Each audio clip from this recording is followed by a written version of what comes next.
فرشتوں میں یہ چرچا تھا کہ نعت سرور عالم سنیں کرام، فرشتوں میں یہ چرچا تھا کہ نعت سرور عالم دبیر چرخ لکھتا یا کہ روح الامین لکھتے. یہ فرشتوں میں چرچا تھا، دبیر چرخ لکھتا یا کہ روح الامین لکھتے. ندائے حضرت بارگاہ قدس سے آئی، ارے یہ تو اور ہی چاہے ہے، اگر لکھتے ہم ہی لکھتے. یہ تو اور ہی چاہے لکھتے ہم ہی لکھتے.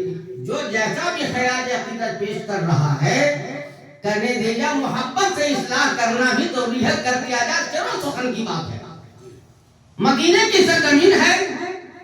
ایک شاعر کے شعر پر بہت چرچا دھوم مچی ہوئی ہے. انہوں نے کیا کہا تھا؟ آج سے 100 سال پہلے گنبد خضرا کے سامنے 2 کھجور کا درخت تھا. ایک شاعر نے دیکھا تو اس نے کہہ دیا کب ہے درخت روضہ آقا کے سامنے، کب ہے درخت روضہ آقا کے سامنے، مجنوں کھڑے ہیں خیمہ لیلا کے سامنے. بڑی پذیرائی چاروں طرف سے پڑھی تو شاباشی اور مبارکبادی پیش ہونے لگی. اسی سال سرکار اعلیٰ حضرت مجدد دین و ملت امام اہل سنت حضرت علامہ مولانا مفتی احمد رضا خان بریلوی تشریف لے گئے تھے. ان کے کان میں بھی آواز چلی گئی. حضور ایک شاعر آیا ہے، ایک شعر کہہ دیا ہے اور بہت دھوم مچی ہوئی ہے. کہا کیا شعر ہے؟ اس نے دوبارہ سنا دیا. کہا وہ شاعر کہاں ہے، بلاؤ. شاعر آیا، پہلے ان کی شخصیت کو دیکھ کر مغروب ہو گیا.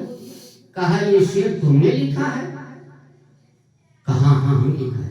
کیسے تم کو جرأت ہوئی کہ میرے آقا کے روضہ انور پہ تم نے خیمہ لیلا سے تشریح دی ہے؟ کیسے تم کو جرأت ہوئی شعر و شاعری کرو، سنبھل کے کیا کرو.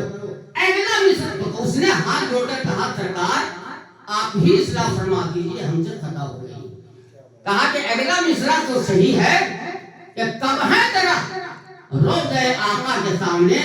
دوسرا مصرع یوں کر دو کب ہے درخت روضہ آقا کے سامنے، قدسی کھڑے ہیں عرش مولا کے سامنے. قدسی کھڑے ہیں عرش مولا کے سامنے.